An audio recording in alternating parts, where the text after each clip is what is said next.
801 803. Actis Location, le champion de la manutention.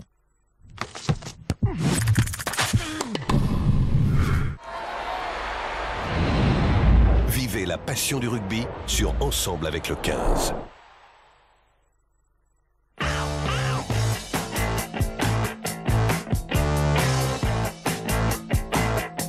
Après un tournoi raté, le staff de l'équipe de France a terminé sa tournée médiatique lundi sur le plateau des spécialistes. Vous ont-ils convaincu? 3 points seulement séparent le Racing 5e de Perpignan classé 6e. À 5 journées de la fin des matchs retour, le sprint est lancé entre 2 concurrents directs aux phases finales. Sur le plateau des spécialistes aujourd'hui, Thomas Lombard, Jean-Pierre Elissalde, Thomas Lièvremont, Philippe Fleiss, Yann Delegue et Pierre Villepreux. Bonsoir les spécialistes rugby, la deuxième édition de la semaine après lundi, le staff du 15 de France, on va y revenir dans un instant. Eh bien, voici nos spécialistes de retour sur le plateau. Pierre Villepreux, c'est un moment qu'on ne vous avait pas vu, on est très content, le tournoi est passé, on vous retrouve là pour les phases finales avec le printemps, tout va bien? Tout va bien. Tout va bien. Et puis Yann, bien sûr, Yann Delegue, de retour du tournoi des 6 stations. Vous avez fait une contre-programmation, vous, un petit peu après pendant le tournoi des 6 nations, c'était le tournoi des 6 stations. Eh ben, il faut savoir être créatif des fois dans la vie. Voilà, et donc ça a été un succès? Ouais, un super succès. On rappelle un tournoi organisé dans les stations de ski. Ouais, de rugby rugby sur neige, une première, et ça s'est très très bien passé. Concept imaginé dans une soirée arrosée, on imagine. Oui, autour de Genépi. Voilà. Et voilà, et puis on voit l'équipe gagnante, là, les Ménuires, emmenée par les 2 frères Lièvremont, donc Tombleu et Marc. Voilà. Mais là, qui on fait Blanche-Laine d'ailleurs. Hein, visiblement, il y avait du coaching parce qu'on ne les reconnaît pas là, sur cette action. Et alors, vous avez donc soulevé une coupe en bois, c'est ça, Thomas Lièvremont, hein? C'est surtout les joueurs amateurs qui étaient avec nous qui l'ont soulevé. Nous, on est resté un peu derrière, mais on a fait plus la 3e mi-temps avec eux que les 2 premières. Mais c'était une belle réussite. Bravo à Yann et à son équipe. C'était très sympa et j'espère qu'il y aura d'autres éditions et encore plus de monde. Ouais, première édition, écoutez, voilà, on viendra voir effectivement le tournoi des 6 stations. On va passer à un tournoi des plus sérieux, hein, voilà, que vous avez disputé, vous, en tant que joueur, messieurs. Ben, vous, à part Philippe Fleiss, mais Philippe Fleiss, il le vit, lui, de l'intérieur avec ses statistiques, notamment, et ses informations. Alors, on va parler justement de la prestation du staff des Bleus sur le plateau lundi. Il y a ceux qui étaient sur le plateau, les spécialistes, mais on ne pouvait pas mettre tout le monde, donc on a fait des choix, enfin en tout cas en fonction de la disponibilité de chacun. Donc Thomas Lièvremont, Thomas Lombard et Jean-Pierre Elissalde étaient là, Yann Delegue et Pierre Villepreux devant votre télé. Jean-Pierre, comme ça, si je vous prends à brûle-pourpoint une note un petit peu globale sur la prestation du staff Philippe Saint-André, Yannick Bru, Patrice Agisquet sur ce plateau, que diriez-vous? 11 sur 20. 11 sur 20. Je les ai trouvés un peu... Je les avais beaucoup écoutés pendant le week-end. Hein. Ils avaient fait Stade 2, Eurosport, sans faire de publicité. Et donc, vous citez la concurrence, on ne sait jamais. Je rappelle aussi qu'ils étaient invités. Et donc, quand on est invité, quelque part, on a une certaine retenue dans nos relations. Donc, c'est vrai qu'on est resté un peu dans le... Ah là, vous faites de l'autocritique. Ouais, on est resté un peu dans la redite. On est resté sans vouloir bousculer les choses, trop. Ah oui, d'accord. Vous flagellez en direct, comme ça. Un peu, oui. Voilà. Je pense qu'on aurait dû être un peu plus... Pierrot me l'a dit, à juste titre. On va y revenir. On va revenir sur les points importants, justement, parce qu'il y en a eu quand même, malgré ce que vous sous-entendez là. Les 2 Thomas, comment vous voyez les choses? 11 sur 20, c'est la moyenne des 3 notes que vous avez données. Hein. Moi, j'ai mis 12 ou 13, je ne sais plus. Voilà, 12. On est à peu près sur le même écho, hein, que Jean-Pierre. Moi, je trouve que Yannick Bru s'en est très bien sorti. On connaît son côté prolixe, il est à l'aise pour expliquer, pour discuter. C'est vrai que Philippe était plus dans la retenue et c'est difficile quand on est le numéro 1 de la pyramide et qu'on sort d'un tournoi comme ça, de trouver des justifications. Voilà, Patrice a été assez discret. Peut-être que c'est vrai, on aurait pu être un peu plus corrosif sur nos questions, mais est-ce que c'était le but? Je ne suis pas tout à fait sûr. C'était essayer d'avoir des éclairages. On en a eu sur certains points, sur d'autres un peu moins. On va y revenir. Thomas, juste votre... C'est moi qui ai mis la plus mauvaise note. Moi, j'ai mis 10. Parce qu'il y a un réel décalage entre le discours et les propos qu'on peut avoir en off et ce qu'ils ont essayé de démontrer sur le plateau. En dehors du plateau. En dehors du plateau. Donc voilà, ils ont un langage autrement plus intéressant et plus constructif quand ils nous parlent. Voilà, j'ai trouvé ça un peu trop maîtrisé. Ça manquait... Voilà, les connaissants, j'ai été déçu de leurs prestations parce qu'ils valent beaucoup mieux et je leur ai dit après. C'est dommage. Pierre Villepreux, vous étiez devant votre télévision. On va prendre les 3-4 grands points de cette émission, notamment sur le problème du numéro 10, qui a été quand même le problème qui a suivi le fil rouge du tournoi. Est-ce qu'ils vous ont convaincu, notamment au sujet, je ne sais pas, de ce choix-là? Pas vraiment, parce qu'ils ont changé les deux demi et je crois qu'une équipe de France, dans le temps, elle doit caler qui sont les deux joueurs prioritaires qui vont être capables d'animer le jeu de la meilleure manière par rapport au système de jeu qui a été choisi. Alors moi, je ne porte pas de jugement sur ni Michalak, ni Trenduc, ni les demi de mêlée. Mais à un moment, il s'agit d'en choisir deux. Ces deux joueurs sont déterminants pour animer le jeu collectif de l'équipe et de l'équipe de France. Et sur Michalak, ils l'ont dit qu'il était le numéro 1 du poste. Oui, ils l'ont dit, mais alors il faut le laisser, hein, tant pis, hein, même quand ils font rentrer François Trenduc, bon, François, alors s'ils le font rentrer, on ne le sort pas non plus, on le laisse jouer jusqu'au bout. Voilà. Même si c'est dur de résister à ce prénom en ce moment, on l'a vu... Oui. C'était une parenthèse. On va écouter justement sur le choix Michalak. Tiens, Philippe Saint-André, petit extrait. La décision du staff, c'est de prendre un ouvreur et de lui donner confiance et d'être un numéro 1 et d'avoir un numéro 2.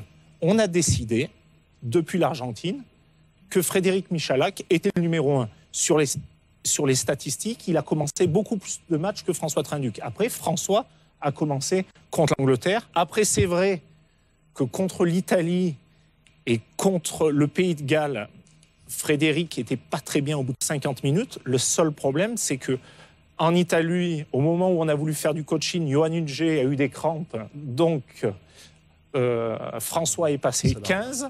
À la mi-temps, contre le Pays de Galles, on a eu notre 3 Carrel qui s'est blessé. Donc, Benjamin Fall. Donc, on n'a pas pu faire le coaching qu'on aurait voulu. Après, je prends la responsabilité et c'est notre faute. Mais quand on a une stratégie, et moi, pour moi, une équipe, le 10, c'est très important. Et il doit avoir la confiance de son sélectionneur et de ses entraîneurs. Moi, là, je l'ai trouvé convaincant. Là, il a une stratégie, il a un choix. Non ? Oui, mais il faut que cette stratégie des hommes colle avec la stratégie du jeu. Et ça, il y a des... Là, il y a des problèmes quand même, parce que le jeu de l'équipe de France a été un jeu très uniforme, très calé, très ciblé sur des formes de jeu prioritaires. Ce jeu, c'est-à-dire ce jeu d'avant, pénétrant, où on fait un jeu à une passe et où on ne donne aucune possibilité de voir d'autres formes de jeu. Et ça, parfois, les conditions étaient un peu compliquées. Ça n'a pas d'importance, les conditions. Ils ont expliqué ça aussi par le manque de confiance perdu après leur défaite, après le match perdu en Italie. Oui, mais il y a eu 4 matchs, il y a eu quand même 5 matchs qui sont à peu près identiques. C'est ça qui est un peu gênant. Parce que la richesse du jeu, elle est dans l'utilisation de toutes les formes, et j'y mets y compris le jeu au pied, bien évidemment. Voilà, et je crois qu'en fin de compte, on avait 2-10. Et on a joué à contre-nature ces 2-10 en fin de compte. D'ailleurs, on revient sur Michalak, Trenduc, peut-être François, comme tu dis, c'est bien, mais c'était l'année François, pas la sienne encore. Mais vous avez posé une question sur Trenduc. On va l'écouter, Jean-Pierre, sur, on va dire, la non-utilisation de Trenduc. C'est assez intéressant. Merci. J'attendais le retour en grâce de Trenduc, qui fait en plus des bonnes performances avec Montpellier, on le voit avec son maillot de Montpellier. Quoi. Voilà. Et là, j'ai trouvé justement, on va les laisser répondre quand même sur le choix. Pourquoi Trenduc n'est pas titulaire plus souvent dans le tournoi, ou est-ce qu'il ne fait plus partie de vos plans? Déjà, on peut dire que depuis la tournée en Argentine, on travaille avec les 4 mêmes joueurs de la charnière. Donc il y a une cohérence là-dessus. On a pu voir que Morgan a commencé, Morgan s'est blessé. À la mi-temps, Maxime Machenaud est rentré. Je crois que Maxime Machenaud a amené de la plus-value à l'équipe, comme Morgan avait pu être remplaçant au mois de novembre contre l'Argentine et faire une demi-heure de grande qualité. Oui, voilà, on est revenu dans des réponses conventionnelles. Tout le monde, il est bon, tout le monde, il est gentil. Le fait d'éluder sur Trenduc... Oui, tout le monde, il est bon. Voilà. Non, et tout le monde, il est gentil. Il protège aussi. Bien sûr. Mais, et je comprends bien qu'il n'a pas exposé... Est-ce qu'il y a un malaise? Est-ce que vous avez ressenti un malaise autour de Trenduc? Je crois qu'autour de Parra et autour de Trenduc, on nous aurait menti, tu sais, comme à nos 9, on nous cache des choses, c'est pas possible. Quelle est la vérité ? On ne cache pas les choses. On ne cache pas ou on les expose pas. Un entraîneur, il fait appel à sa subjectivité à un moment. Il n'y a pas que des choses objectives à dire quand tu choisis entre 2 garçons. Donc, je ne veux pas défendre Philippe Saint-André ou qui que ce soit. Moi, je l'ai dit dans cette émission, je trouve remarquable qu'on ait choisi d'identifier un joueur que ce soit Michalak, Trinduc ou un autre, c'est pas le problème. Et de lui laisser un laps de temps conséquent pour s'inscrire et pour travailler dans cette équipe. Mais maintenant, tu peux pas aller demander à un entraîneur qui justifie tous ses choix. Et là, on voit bien, c'est très ténu la différence entre les joueurs. Et il y a cette subjectivité qui ne peut pas t'exprimer. Puis d'ailleurs, il n'a peut-être pas à se justifier là-dessus non plus. Et puis il avait un peu justifié dans la question précédente en disant que son numéro 1, c'était Michalak. Et il prenait Trinduc. C'est vrai. Et je pense que même François Trinduc, aujourd'hui, il n'a pas forcément cet élément de réponse-là. On est d'accord sur sa réponse. Mais alors, globalement, on se dit aussi, on peut se poser la question, on nous dit... On joue pour gagner le tournoi parce que c'est important, parce que l'année précédente, on n'a pas fait un bon tournoi, on veut s'exprimer. Et en même temps, une fois qu'il est un peu raté, on te dit on prépare 2015 et donc on fait des choix. Pour ce poste de numéro 10, c'est évident qu'il prévoit sur le long terme, en essayant d'assurer un joueur, en donnant la confiance à ce joueur, malgré une méforme.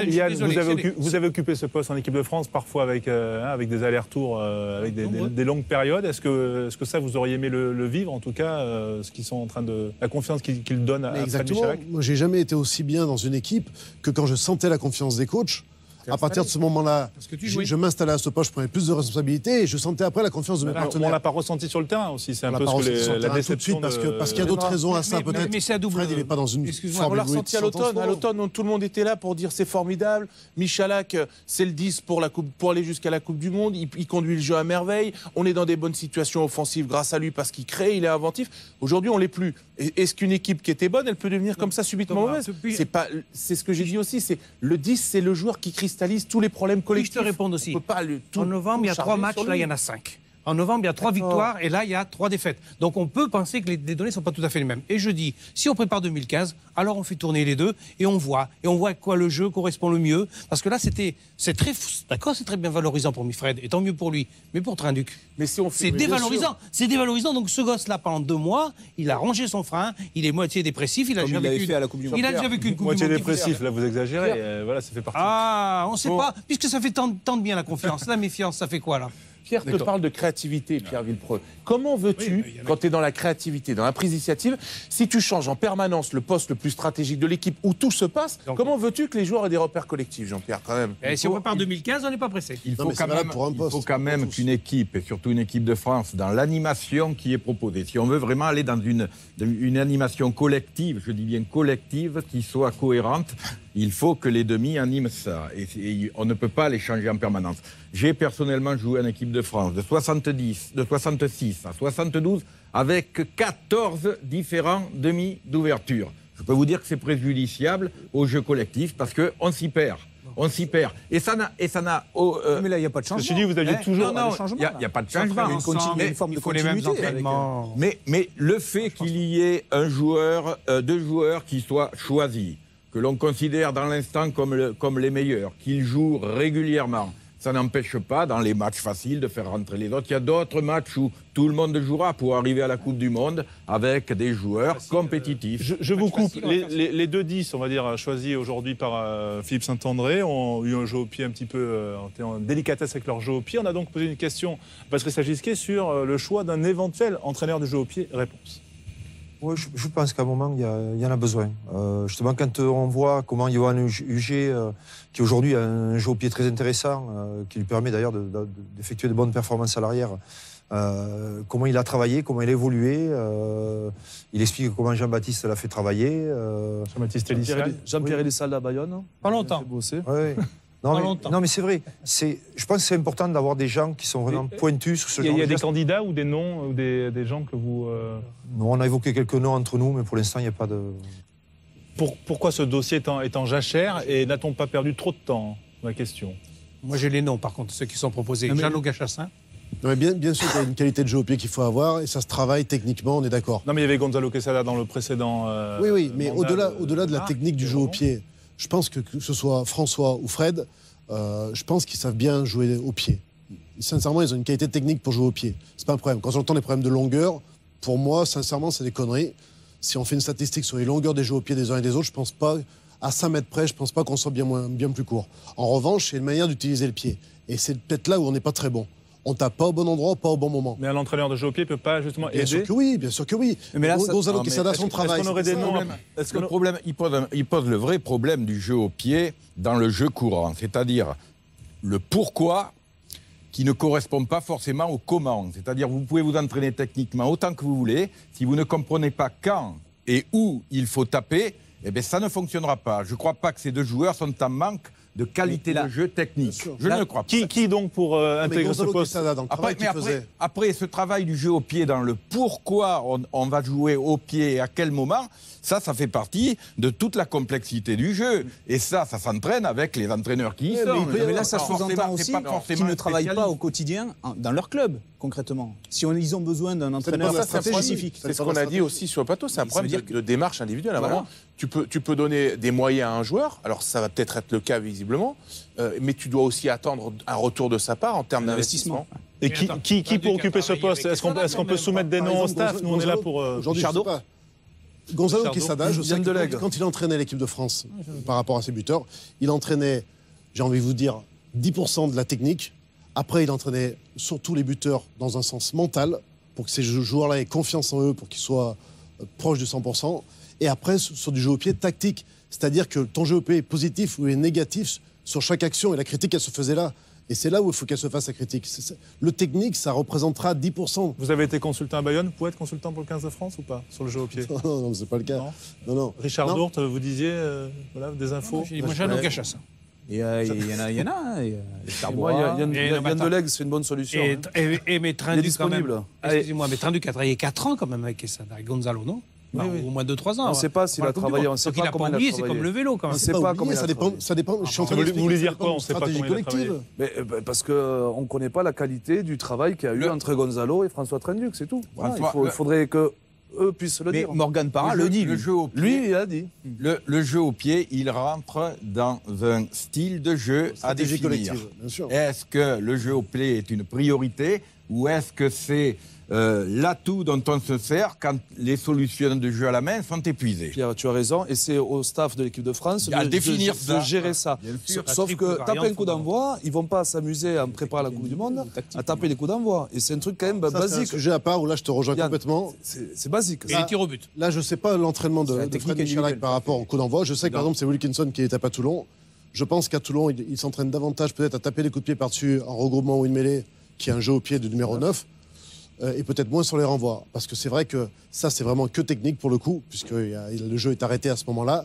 Et là, il y a des efforts à faire sur ces coups d'envoi et de renvoi, parce qu'on ne peut récupérer aucun ballon, mais aucune pression sur ce fait de jeu-là. Et ça, c'est pas normal. Et là, en effet, ça demande un travail spécifique adapté techniquement. Alors, juste, on va terminer, parce que forcément, on a déjà débordé, vous imaginez, bref, moi, on me crie dans les oreilles et tout. On va parler juste du jeu d'avant avec Yannick Bru. Petit extrait sur les chantiers qui attendent le 15 de France. Moi, je vois deux gros chantiers pour nous à l'avenir et qui ont marqué la différence de performance entre novembre et là. C'est la prise de décision, des surnoments mal joués. Vous avez montré les dernières actions face à l'Irlande, face à l'Italie. Ça, c'est symptomatique de nos mauvais choix. Alors, les raisons, c'est à nous de les trouver, mais sur ce 6 nations. Le deuxième dont on ne parle pas, c'est la qualité de notre nettoyage, notre spontanéité sur la zone de ruck. En novembre, on a entretenu la vitesse de nos mouvements avec peu de joueurs. On a cassé la vitesse des mouvements adverses parce qu'on a été brillant dans cette zone. Et sur le tour des nations, on est allé trop nombreux dans les rucks, moins d'efficacité, très peu de jeux debout. Alors, conditions météo, mais on a eu un vrai problème sur les phases de transformation du jeu. Ça, c'est un chantier pour le futur. Là, on a du boulot là-dessus. Diagnostic intéressant quand même. Extrêmement intéressant parce que là, il parle réellement du jeu décisionnel de l'équipe de France, c'est-à-dire des choix de jeu qui sont faits. Et après, il dit oui, il faut être bon sur les regroupements, il faut être bon sur le jeu debout, mais comment on se rend utile par rapport au porteur de balle pour être bon debout d'abord et ensuite sur le jeu au sol, ça c'est certainement la vraie question. Et les choix de jeu, ça passe par le style. Est-ce qu'on choisit prioritairement le jeu à la main et quand on le choisit, est-ce qu'on néglige le jeu au large et qu'on se concentre sur le jeu seulement pénétrant ou est-ce qu'on alterne les deux? J'ai besoin de conclure avec Thomas juste sur une question précise. Thomas Lièvremont. Comment travailler la qualité du nettoyage, c'est-à-dire les gens qui vont dans les rucks? C'est des skills, c'est des ateliers, c'est du boulot. Il y a un joueur qui excelle là en ce moment en équipe de France, c'est Maestri. Il faut le suivre quand même parce que c'est à montrer à toutes les écoles, non pas à montrer aux écoles de rugby, ils ont d'autres choses à apprendre. C'est un chantier à la portée de... Non, mais moi je crois honnêtement que c'est plus un travail de concentration, à savoir remobiliser les joueurs avant un match en disant on peine dans ce domaine, il faut y aller. Les joueurs savent le faire.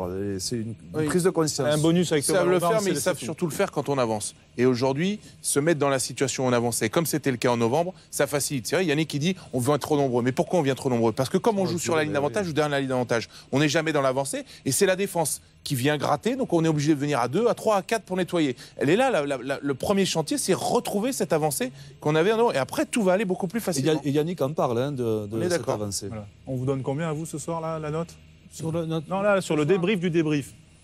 On va leur demander. Il faudrait leur demander. Mais en plus, François, c'est quand même dur comme exercice. Non, mais bien sûr, mais en tout cas, moi, je vous ai trouvé assez dur. Moi, je leur aurais mis 18. Parce qu'ils ont eu quand même la gentillesse de venir sur le plateau des spécialistes. À la fédération, Allez, on va tourner une petite page de pub et puis parler du top 14 dans un instant. Et du match que nous attendons tous demain après-midi, le Racing face à Perpignan. À tout de suite. Kia, le seul constructeur à garantir tous ses modèles 7 ans, vous présente le Kia Sportage.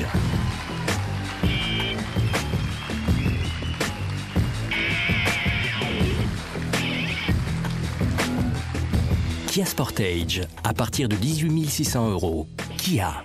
Chez Cuir Center, on teste nos canapés pour être sûr qu'ils résistent à votre quotidien. Et chez Cuir Center, le canapé lit en cuir de buffle est à 1 990 €. Bienvenue chez Hôtel.com. Avec notre programme de fidélité, cumulez 10 nuits et recevez-en une gratuite. Hôtel.com, cliquez, réservez, partez. Nord 40 degrés, 10 minutes. Ok.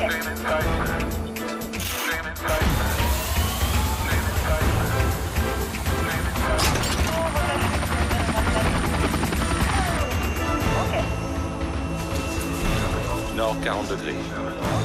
10 minutes.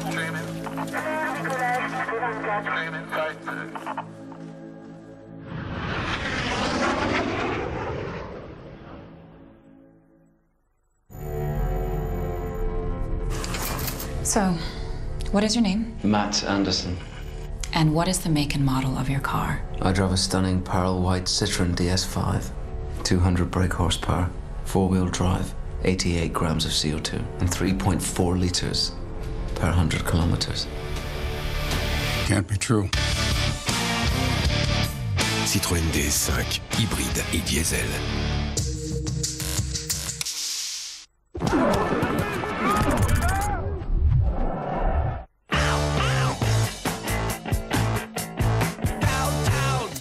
Les spécialistes au rugby, Pierre Villepreux, Thomas Lombard, Thomas Lèvremont, Yann Delegue, Jean-Pierre Lissalde et Philippe Fleis pour parler du top 14 également. Ils sont passionnés, les spécialistes, par l'équipe de France, mais aussi par la 22e journée qui nous attend demain, avec notamment un Racing Perpignan qui est déjà un tournant, Loïc Lebras.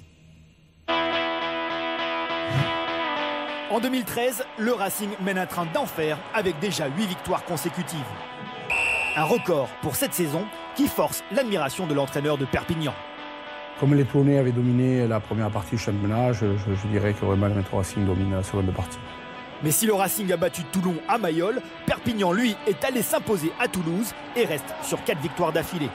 Avec le retour de ses internationaux Mas, Guirado, Vamaina et Houk, Perpignan est armé pour aller défier un concurrent direct aux phases finales. On n'a pas le droit de perdre à domicile, on a déjà perdu plusieurs fois et si on veut espérer une place dans les 6, on n'a plus le droit à l'erreur chez nous.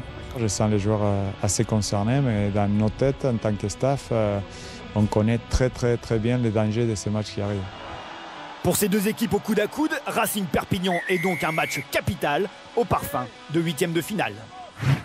Oui, et pour y voir clair, Philippe Fleis, petit coup d'œil sur le classement parce que la lutte est serrée entre la 4e et la 10e place. Oui, exactement. Les Castrés sont 4e avec 58 points comme le Racing Métro 5e. Perpignan est en embuscade avec 3 points de retard sur son adversaire de demain.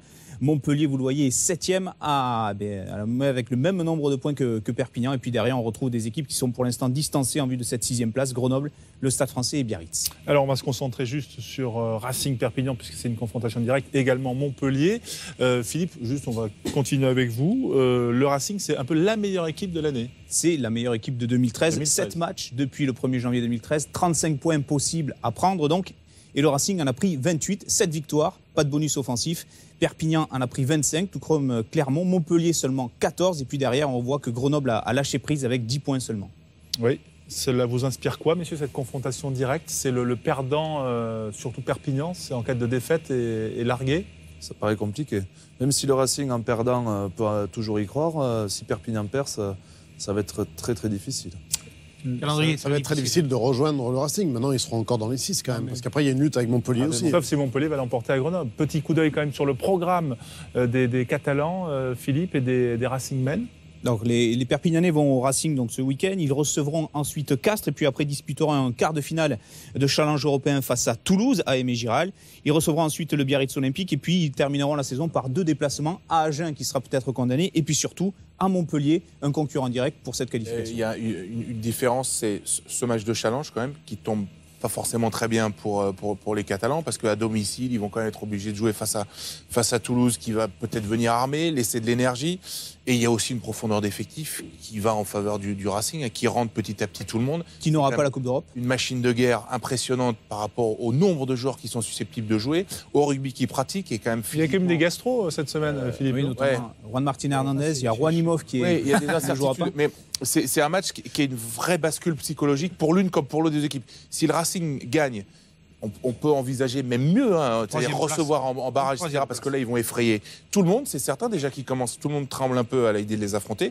Et Perpignan, lui, peut-être en allant gagner là, va s'affranchir des poursuivants derrière. Et en plus de ça, devenir là, un peu comme le Racing, une équipe que tout le monde va craindre. Si Perpignan ne gagne pas ce match-là, il fera gagner à Montpellier. Pour être dans les 6. C'est sûr. Au-delà du résultat, quand même, ce qui est intéressant, c'est que ce sont 2 équipes qui ont un peu le vent en poupe, qui ne jouent pas trop mal, même plutôt bien. Et donc, leur match, s'ils sont capables de dépasser l'enjeu, peut être extrêmement rugbystiquement intéressant. Le programme du Racing, pour voir quand même que c'est plutôt avantageux, parce qu'on va dire qu'ils ont leur destin entre leurs mains. Oui, et puis ils n'ont pas la Coupe d'Europe, on le disait, avec la réception de Perpignan et de Toulouse dans la foulée, un déplacement chez la Lanterne Rouge Mont-de-Marsan, le déplacement au Stade Français, mais c'est au Stade de France, donc peut-être aussi sur terrain neutre. Et puis, ce fameux match que beaucoup de monde attend, le Racing qui recevra Castres lors de la dernière journée, là aussi peut-être un match capital pour la 3e place, enfin la 4e place et la réception en barrage. La troisième pour aujourd'hui, si on voit le calendrier du Racing et de Toulouse, c'est le Racing qui peut terminer 3e. Il joue quand même 3 équipes à domicile qui, a priori, enfin Perpignan, on ne sait pas, mais qui, a priori, vont chercher pas forcément une victoire impérative pour être qualifiés, mais dans la chronologie du classement, vont regarder ce qu'il faut faire. Mont-de-Marsan, la revanche, et sur terrain neutre contre le Stade Français. Il y a moins à réfléchir pour Perpignan, c'est certain. Oui, il faut pousser, il faut y aller. Juste, quand même, cette petite info du jour, elle est tombée, elle était donnée par le Progrès de Lyon, reprise par nos amis de Midi Olympique. Voilà, Gonzalo Quesada, l'entraîneur du Racing, s'engage au Stade Français. Est-ce que ça, on sait que les problèmes là, en cours de saison avec l'arrivée annoncée des castrés avaient un petit peu gêné le Racing. Est-ce que ça peut bouleverser la fin de saison? C'est fini, c'est normal. Isabelle reste chez nous. Non, mais je dis, c'est logique, il ne va pas rester à porter les plots et le sac à maillot. Oui, on sent qu'il y a un équilibre, une dynamique qui s'est créée. Le groupe, je ne pense pas, puisque le groupe est au courant de toute façon. Le groupe est au courant et même ça peut, ils vont certainement avoir envie de vivre une belle aventure pour bien boucler l'histoire. Je crois que non, au contraire, ça peut resserrer les liens entre le staff et déstabiliser le Stade Français. Oui, mais puisqu'il ne l'est. Ah bon. Je sais pas, t'es au courant? Justement, on va en parler parce qu'on fait 5 sur 5, figurez-vous. Vous connaissez le principe, vous n'avez pas oublié, Jean-Pierre, malgré l'âge qui passe et le temps qui passe. On va passer Bayonne-Toulon, c'est l'une des affiches, Philippe. Alors on démarre par Bayonne-Toulon, si je le retrouve. Bayonne, les grands débuts de Dani Rosso, le 2e ligne sud-africain, qui va faire ses grands débuts en top 14, mais au poste de 3e ligne et en numéro 8 avec Toulon à Anoeta ce week-end. C'est le grand copain, vous le savez, de Bakis Bota. Toulon qui fait tourner en laissant pas mal de cadres au repos. C'est le cas de Johnny Wilkinson qui sera remplacé par cet homme, Benjamin Lapère, titulaire à l'ouverture. Et puis le retour de suspension à l'arrière de Dylan Armitage pour Toulon. Et puis en face, on retrouvera Mike Phillips qui sera peut-être sur le banc. Oui, question, la première à nos spécialistes, 20 secondes pour y répondre. Bien sûr, tout le monde peut y répondre, mais elle est destinée à Thomas Lièvremont. Bayonne peut-il être galvanisé par l'environnement d'Anoeta face au leader, à l'ogre toulonnais? Certainement, et puis il y a un contexte favorable à Bayonne. On a vu les Toulonnais qui mettent beaucoup de joueurs au repos, et Et puis Bayonne qui n'a plus la pression du maintien, donc qui va pouvoir se lâcher. Il y a des joueurs qui sont un peu en dedans depuis le début d'année, suite à ce mauvais début de championnat. Et là, ils vont se lâcher derrière un gros public. Ça va être la fête au Pays Basque. Donc oui, je vois une bonne victoire des Bayonnais demain. Voilà, Pam. Kialata ne joue pas quand même, mais le pied droit, c'est quand même... Et ça tourne aussi à Toulon. Non, mais ça tourne à Toulon, mais dans 15 jours, il y a quart de finale de Coupe d'Europe à jouer. C'est-à-dire qu'il y a des places encore à prendre pour les Toulonnais. C'est le même cas pour les Clermontois, on en parlera tout à l'heure. Mais attention quand même, parce que tu as des joueurs qui vont entrer sur le terrain à Toulon, qui ne sont pas certains d'y être, mais qui ne sont pas certains non plus de ne pas y être. Donc ils vont jouer un peu leur... C'est vrai Thomas, mais ça va manquer un peu de cohésion. On a dit 20 secondes. Grenoble-Montpellier, autre match important, Philippe. Oui, on vient d'en parler, c'est 2 candidats aux phases finales, même si Grenoble a perdu un peu de terrain. Montpellier avec François Trendu qui sera content de retrouver un petit peu de temps de jeu par rapport à l'équipe de France. Mais Montpellier sans Mamouka Gorgodze et puis l'Écossais Johnny Beattie qui sont laissés au repos par Fabien Galtier. C'est vraiment un match capital pour les Montpelliérains. Montpellier est-il contraint à l'exploit? Question à Thomas Lombard. 20 secondes. Ils le sont contraints à l'exploit pour effacer la défaite à domicile contre le Racing. Plus d'énergie côté Montpellier, même si j'ai vu Rida Jaouer qui disait qu'ils attendaient de pied ferme ces joueurs de Montpellier. La dynamique s'est un peu cassée à Grenoble avec la défaite à domicile contre Clermont. L'essentiel a été fait avec le maintien. Je répète un peu mes propos par rapport à eux, mais c'est vrai qu'ils ont fait une telle saison que ce ne serait pas dramatique de perdre. Biarritz-Clermont, le duel Yachvili-Para aura-t-il lieu, Philippe? Et la réponse est non. Dimitri Yachvili sera là, titulaire en 9 après sa suspension de 10 jours pour jeu dangereux. En face, Clermont est privé de Morgan Parra qui est victime d'une entorse à la cheville. Clermont qui a reçu le renfort de 7 hommes, Mike Delaney. Il devra arriver début avril. C'est un joker médical néo-zélandais qui a joué aux Chiefs, aux Highlanders et qui évoluait l'an passé au Japon. Il ne sera pas là ce week-end, mais à début avril, il sera là. Sacré joueur. Question, Biarritz, est-ce un peu le dernier espoir, Jean-Pierre, pour les Biarros, pour accrocher la 7e place? Allez, au moins. À la 7e place, non, je pense sincèrement pas. Ils sont trop loin, ils sont à 12 points, je crois. Non, c'est trop loin. Personne ne la veut. Non, mais attends, ils sont à 12 points. Ils sont à 12 points. Ils reçoivent un Clermont qui marche sur l'eau. Ça va être très difficile. Donc aujourd'hui, non, je crois que sincèrement, c'est. Non, Biarritz a laissé ses derniers espoirs. Par contre, ils peuvent faire des bons matchs de rugby, au même titre que Bayonne. Par contre, ça va être un magnifique match là aussi. Voilà, et ce sera sur Canal Plus Sport, 20h40, demain soir, avec Philippe Broussard et toute l'équipe. Toulouse, Stade Français. UG se plaît à Toulouse. Oui, il a même prolongé son contrat jusqu'en 2018 avec les Rouges et Noirs. Il débutera à l'aile. Lui qui a joué à l'arrière avec l'équipe de France, il se jouera à l'aile face au Stade Français. Luc Burgess, eh bien lui va faire le chemin inverse puisqu'il va rentrer au pays. Le demi-mêlée australien a trouvé un accord avec ses dirigeants pour quitter le club avant le terme de son contrat. Il sera titulaire à la mêlée. Florian Fritz, lui, est blessé à un orteil, il est forfait. Et en face, le Stade Français est privé de Pascal Papé, toujours pas remis de sa blessure au dos, et aussi avec des problèmes en mêlée, notamment avec l'absence de David Atoub. Oui, question. Guy Novès le disait, c'est le début de saison de Toulouse, le vrai début de saison. Est-ce que vous partagez ce point de vue, Pierre Villepreux? D'une certaine manière, oui, si l'on accepte que, comme Guy le dit, que les internationaux rentrants, ça fait quand même beaucoup du collectif qui vont apporter cette fraîcheur dans le jeu que Toulouse a un peu perdu depuis quelque temps. Alors je dirais qu'ils vont tomber sur une équipe qui ne va pas avoir peut-être beaucoup d'ambition et Toulouse va profiter pour travailler son jeu. Dimanche soir sur Canal, Toulouse, Stade Français, 5e match, Bordeaux-Bègles, Mont-de-Marsan. Voilà, c'est la fête du rugby aquitain à Chabandelmas. Oui, et la question c'est comment va-t-on retrouver les Montois qui viennent de passer une semaine en tournée en Afrique du Sud avec une lourde défaite face au Lyon. Match à Chabandelmas qui pourrait permettre donc aux Bordelais de faire un break sur Agen. Camille Lopez sera titulaire à l'ouverture et Mont-de-Marsan sera avec son capitaine Julien Tasté qui a prolongé de 2 ans son contrat. Oui, question à Yann Delegue. On se souvient que Mont-de-Marsan avait réussi à accrocher l'accession en top 14 à Bordeaux, si ma mémoire est bonne. Ça a réussi ce stade aussi à l'UBB. Est-ce qu'aujourd'hui, demain plutôt, Chabandelmas sera un terrain neutre? Je ne pense pas vraiment, à mon avis. Les Bordelais vont se sentir bien chez eux. Ils sont plutôt sur une bonne phase en ce moment, puisqu'ils ont pris un ascendant psychologique sur Agen en vue du maintien. Et je pense que Mont-de-Marsan, quant à lui, est déjà bien rétrogradé. Donc, non, je vois une belle victoire de Bordeaux qui a pas mal joué, qui a eu pas mal de malchance, mais qui maintenant commence à être bien en forme. Oui, ce sera aussi sur Rugby Plus. L'œil des spécialistes pour terminer. Allez, on va se faire un petit essai de la semaine, l'essai de Pro D2, l'essai d'Aurillac qui a fait tomber le leader d'Oyonnax. Messieurs, je vous laisse le soin de commenter, Thomas Lévremont, cette chevauchée fantastique. Que des cadrages d'éblément, un peu de puissance, de la vitesse, sortie rapide. Max Petitjean Voilà, qui aurait pu déborder. Il y a du soutien, il y a du mouvement. C'est à la dernière minute. C'est presque à la dernière minute. C'est beau, c'est un bel essai. Il y avait un beau retour là, du dernier défenseur d'Oyonnax. Heureusement qu'il le rate. Voilà. Petite combinaison aussi que l'on a vu en Pro D2 lors du match entre Tarbes et Béziers. Combinaison en touche. Là, c'est... Oui, c'était Béziers-La Rochelle, pardon. Voilà, oui. Oui, mais bon, c'est... Bordeaux l'a fait pour vous. celle-là. Oui, mais enfin là, celle-là, elle a bien marché. C'est ce qu'on appelle un 1-2 réussi avec cet essai de Moore. Oui. Oui, Jean-Pierre, oui. Oui. Elle fait 5 mètres. Ils font ça souvent. En plus, Béziers, c'était la 3e ou 4e fois que je vois ça cette année. Et donc, les Rochelais n'avaient pas bien... Ils avaient fait de la vidéo, mais là, il y en a qui devaient dormir. Il y en a qui devaient dormir. Ça arrive. Un petit mot de Super 15, oui, ça m'arrive à l'instant même, vous voyez.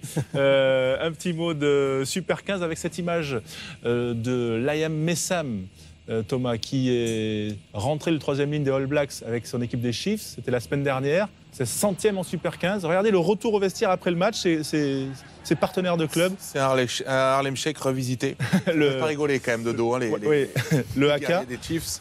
Et puis là, voilà, premier match à domicile. C'était ce matin, effectivement. Ouais. Et il a eu aussi le droit à un AK. C'est un peu Il y avait 2 joueurs. Il y avait un autre joueur d'ailleurs sur ce match. C'est King, le pilier des Highlanders, qui faisait son 100e match. Mais vous voyez, ils sont en face, les Highlanders. Liam Messam, c'est quand même une fidélité exceptionnelle à cette équipe des Chiefs et l'un des plus beaux 3e lignes dans sa disponibilité dans le jeu que compte le rugby néo-zélandais. Hein. Voilà. Et toujours cette tradition du AK pour célébrer donc les... Qui n'a pas disputé la Coupe du Monde, ouais. Les héros fait par Victor Vito. Néo-zélandais. Le programme du week-end, parce qu'il y a un super samedi rugby demain sur Canal, 15h Bayonne-Toulon, suivi donc, on en parlait, de Racing Perpignan, Biarritz-Clermont sur Canal Plus Sport 20h50, jour de rugby, 23h horaire un petit peu inhabituel, et puis Toulouse, Stade Français, 20h50 en prime. Voilà, ce sera sur notre antenne sur Canal. Merci. Excellente soirée. Merci à Samy Chatti qui a réalisé cette émission, à Jérôme Collin qui l'assistait également pour coordonner le tout éditorialement. Et excellente soirée sur Canal avec les X Games. Ça va glisser.